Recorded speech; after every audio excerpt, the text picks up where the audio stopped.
Naniniwala ba kayo sa reincarnation o muling nabuhay pero sa katawan na ng ibang tao? Ngayon, pag-uusapan natin ang misteryosong buhay ni Dorothy Eddy. Si Seti o si Dorothy Louise Eddy ay ipinanganak noong Enero 16, 1904 sa London, England. Nang siya ay 3 taong gulang, nahulog siya mula sa isang hagdan at inakalang namatay na. Ang ina niya ay labis na malungkot. Ngunit sa kabutihang palad, nakaligtas si Dorothy. Ngunit pagkatapos ng aksidente, may mga pagbabago sa kanya. Nagsimula siyang magkaroon ng mga kakaibang alaala at panaginip tungkol sa isang nakaraang buhay sa sinaunang Ehipto. Sa edad na 10 taon, dinala siya ng kanyang ina sa British Museum. Habang naglalakad sila sa harap ng isang exhibit, na may mga artipakto mula sa Ehipto, bigla na lamang huminto si Dorothy sa harap ng isang estatwa ng isang pari ng Ehipto.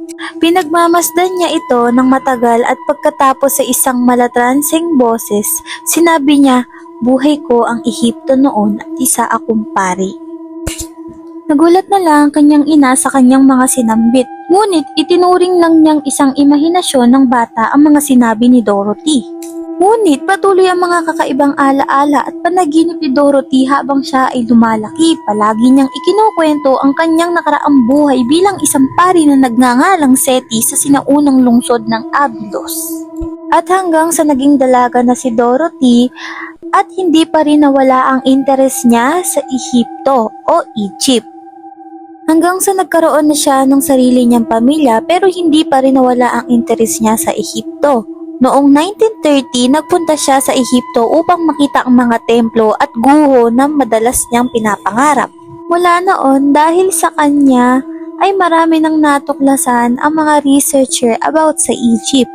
Marami nang na-discover dahil sa kakayahan ni Dorothy dahil na nga tinuro niya nga kung ano ang mga alam niya noon at mga nakita niya noon sa Ehipto nung panahong siya ay isa pang pari sa kanyang sinaunang buhay.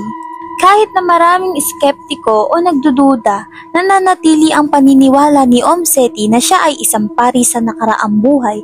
Nagpatuloy siya sa pamumuhay sa Ehipto, ang lupang matagal na niyang nararamdamang tahanan. Umanaw siya noong 1981. Sadyang nakakamanghalan talaga ang iniwang kwento ni Dorothy Louise Eddy sa atin. Ipinakita ng buhay ni Dorothy Eddy na minsan ang tunay na tawag ng ating puso ay hindi nalilimitahan ng oras at lugar. Sinundan ni Dorothy ang kanyang mga paniniwala at institusyon.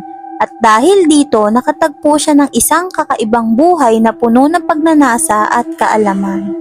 Kaya kung nagustuhan mo ang kwento ni Dorothy, huwag kakalimutan na mag-subscribe at i-like ang ating YouTube channel.